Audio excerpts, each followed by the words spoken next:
नमस्कार, मी doctor Ashwini Deshmukh, gynaecologist and infertility specialist.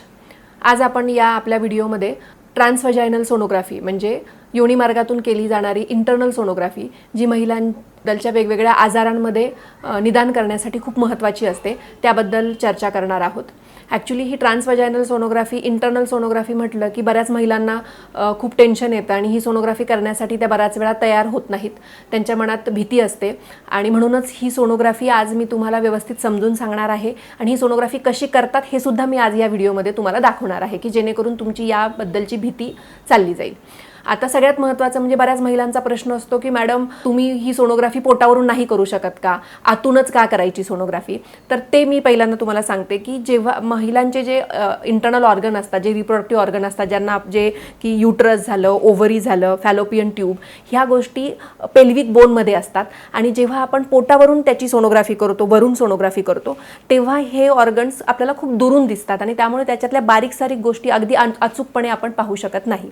पण तीच सोनोग्राफी जर हा जो प्रोब आहे व्हजायनल, हा प्रोब जर आपण या व्हजायनामध्ये असा इन्सर्ट करून जर आपण ही सोनोग्राफी केली तर हे सगळे जे ऑर्गन आहेत ते अगदी जवळून आपल्याला दिसतात आणि त्याच्यामुळे या सगळ्या म्हणजे गर्भपिशवीमध्ये म्हणा, अंडाशयामध्ये जे काही प्रॉब्लेम असतील ते अगदी अचूकपणे आपण त्यांचं निदान करू शकतो. आणि म्हणून कुठल्याही गायनेकोलॉजिस्टचा हा असा आग्रह असतो की आपण ही सोनोग्राफी इंटरनल करावी किंवा ट्रान्सव्हजायनल सोनोग्राफी करावी.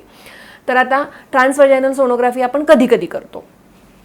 तर सगळ्यात महत्त्वाचं की जेव्हा पण आपण गर्भधारणा होते आणि पहिल्या 3 महिन्यांमध्ये जेव्हा आपला गर्भ अगदी छोटासा राईच्या दाण्या इतका असतो तेव्हा तो वरून सोनोग्राफी करून दिसणं अशक्य असतं किंवा त्याच्या बारीक सारीक बारकावे आपण पाहू शकत नाही, बाळाचे ठोके आपण पाहू शकत नाही.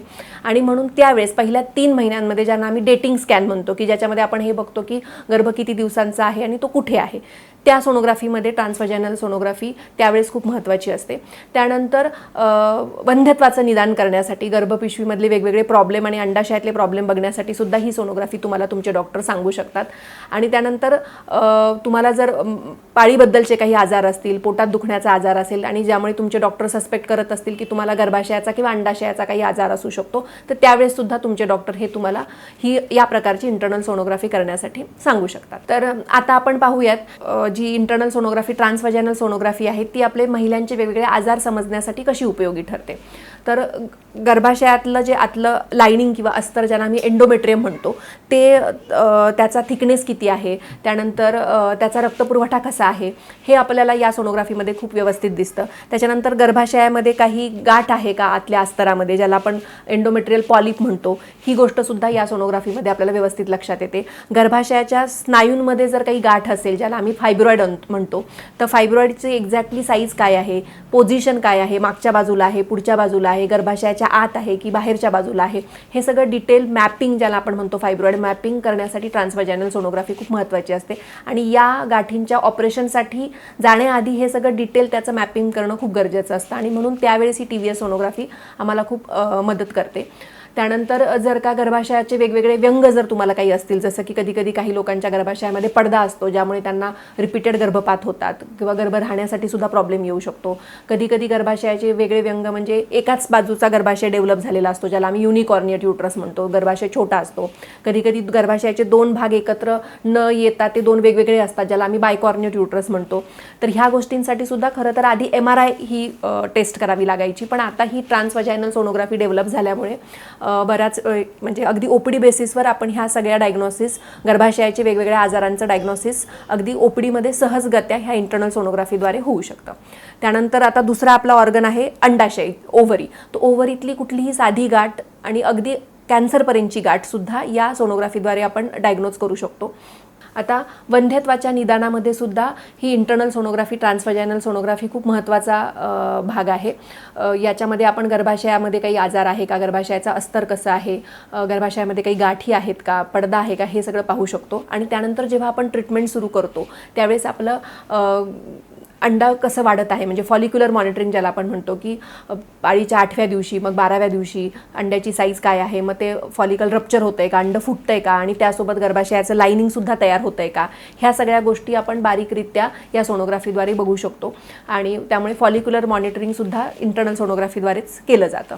त्यानंतर जेव्हा इन्फर्टिलिटीच्या पुढच्या ॲडव्हान्स ट्रीटमेंट आपण करत असतो, जे तुम्ही ऐकलं असेल IUI, इंट्रायुट्राइन इन्सेमिनेशन, किंवा IVF, टेस्ट ट्यूब बेबी, याच्यामध्ये सुद्धा जेव्हा आपण फॉलिकल्स वाढवतो, ज्याला आम्ही ओव्हॅरियन स्टिम्युलेशन म्हणतो, तर हे फॉलिकल्स वाढवण्यासाठी जे आम्ही इंजेक्शन देतो आणि त्यानुसार मग फॉलिकल्स कसे वाढत आहेत हे जे आम्ही मॉनिटरिंग करत असतो, की आपल्याला अंडे गरजेपेक्षा जास्त तर नाही वाढत आहे ना, कारण कधी जर जास्त अंडे वाढून गेले तरीसुद्धा पेशंटला त्रास होऊ शकतो, पोटात पाणी होणे वगैरे, श्वास घ्यायला त्रास होणे, असे ज्याला आम्ही ओव्हॅरियन हायपर स्टिम्युलेशन म्हणतो. तर हे मॉनिटरिंग करणं गरजेचं असतं आणि हे मॉनिटरिंग करताना सुद्धा इंटरनल सोनोग्राफीच आम्हाला मदत करते. नंतर जेव्हा आपण टेस्ट ट्यूब बेबी करत असताना जेव्हा हे अंडे आपल्याला बाहेर काढायचे असतात, ज्याला आम्ही एक पिकअप प्रोसिजर म्हणतो, ती एक पिकअप प्रोसिजरसुद्धा ही ट्रान्सव्हाजायनल सोनोग्राफीद्वारेच, हा प्रोब आत टाकूनच त्याच्याद्वारेच आपण ते ॲस्पिरेट करतो. तर त्यावेळेससुद्धा ही सोनोग्राफी महत्त्वाची असते. तर अशा प्रकारे ट्रान्सव्हाजायनल सोनोग्राफी हा गायनेकोलॉजिस्टकडून करण्यात येणाऱ्या ट्रीटमेंटमधला अविभाज्य भाग आहे. त्यामुळे त्याबद्दलची तुमची भीती जावी याकरता आज आता आपण डिटेल बघणार आहोत की ही सोनोग्राफी आपण कशी करतो. तर आता आपण प्रत्यक्षात बघतोय की आपण सोनोग्राफी कशी करतो. तर ही आपली सोनोग्राफी मशीन आहे, ही सोनोग्राफी मशीनची स्क्रीन आहे, याच्यावरती आपण इमेजेस पाहू शकतो. नंतर हा प्रोब आहे, हा अब्डॉमिनल प्रोब आहे, की ज्याच्यावरून आपण डायरेक्टली पेशंटच्या पोटावरती हा प्रोब घेऊन पोटावरून सोनोग्राफी करतो. आणि याच्यामध्ये मग आपले जे इंटरनल ऑर्गन असतात, जसं युट्रस, ओव्हरी, हे खूप डीप असल्यामुळे ते आपल्याला व्यवस्थित दिसत नाही. आणि म्हणून तुमचे गायनेकोलॉजिस्ट जेव्हा पण तुमची सोनोग्राफी करतात ते मोस्टली हा प्रोब वापरणं प्रेफर करतात.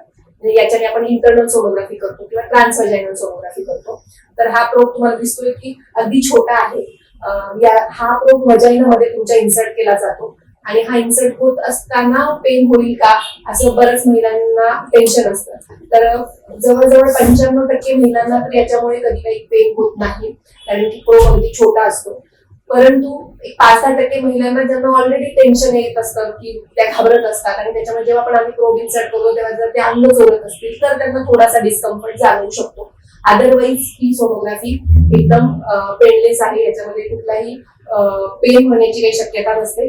आणि दुसरं म्हणजे अगदी 2 ते 5 मिनिटात आपण सोनोग्राफी करून प्रोब बाहेर काढतो, त्यामुळे ते तुम्हाला फार काही त्रासदायक नसतं. आता अजून एक दुसऱ्या महिलांच्या मनात याच्याबद्दल काय शंका असते की हे व्हाजाइनामध्ये हा प्रोब इंटरनली इन्सर्ट केला जाणार आहे योनी मार्गामध्ये, आणि त्याच्यामुळे आम्हाला काही इन्फेक्शन होऊ शकतं का, हेपटायटिस होऊ शकतो का. तर त्याच्यासाठी आपण पूर्ण खबरदारी घेतो. हा जो प्रोब कव्हर आहे हा डिस्पोजेबल प्रोब कव्हर आपण प्रत्येक पेशंटला वेगवेगळा यूज करतो, आणि हा प्रत्येक वेळेस आपण हा जो व्हाजाइनल प्रोब आहे त्याच्यावरती हा असा लोड करतो. आणि याच्यासोबत अजून एक लुब्रिकेटिंग जेली पण असते, की ज्याच्यामुळे व्हाजाइनामध्ये जे इन्सर्शन आहे ते पेशंटचं खूप इझी होतं, पेशंटला कुठलाही त्रास होत नाही. तर आता मी प्रोब व्हाजाइनामध्ये ऑलरेडी इन्सर्ट केलाय आणि त्याच्यानंतर आपल्याला आता ही इमेज दिसतीये.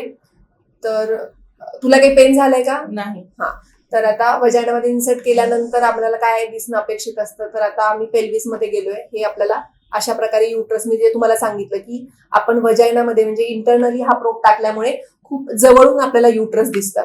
तर हे युट्रस आहे, हे युट्रसचं लाइनिंग आहे आतलं.